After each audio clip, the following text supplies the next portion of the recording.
Well, this summer, as your kids spend more and more time online while away from school, make sure that you are aware of the biggest risks. Consumer investigator Rachel DePompa spoke to cybersecurity researchers about the top 5 online threats to kids. Let's start with the latest craze of bank cards that are designed for kids as young as 12.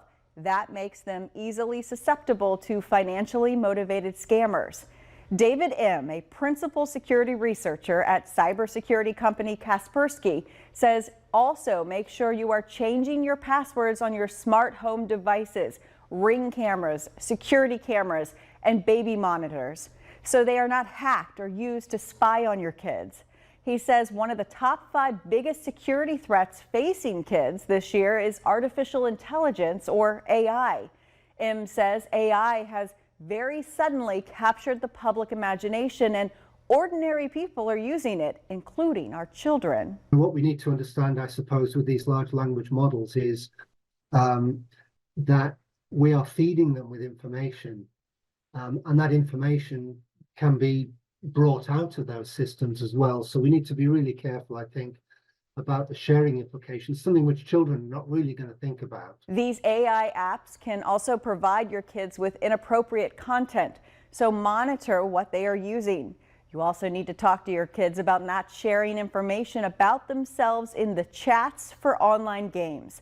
M says kids can end up sharing too much information or clicking on malicious links. It's really the fact that there may be people that they're interacting with who are not who they say they are, or they are who they say they are, but they're potentially a threat. And watch out for the new popular apps for teens. They go to the App Store looking for it, they can't find it, and then sometimes the teen will look for alternatives, which are often malicious copies. The best thing you can do as a parent is to stay informed about the latest cybersecurity threats, and then talk to your kids weekly about not sharing too much information, not talking to strangers online, and not clicking on random links. With this Watching Your Wallet, I'm Rachel DePompa. Rachel, thank you for that report. Well, in our health news, the FDA is reporting more than 200 diabetics were injured by a malfunctioning insulin pump.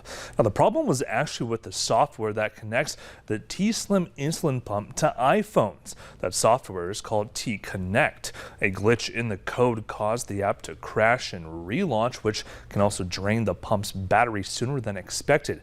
Now, back in March, Tandem Diabetes Care told affected owners to update their mobile apps to an updated version that corrects the issue. About 85,000 people were running the problematic software at the time.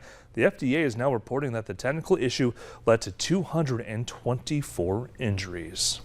Well, coming up on our news at 4, we have new information on a farming accident that took place earlier this week.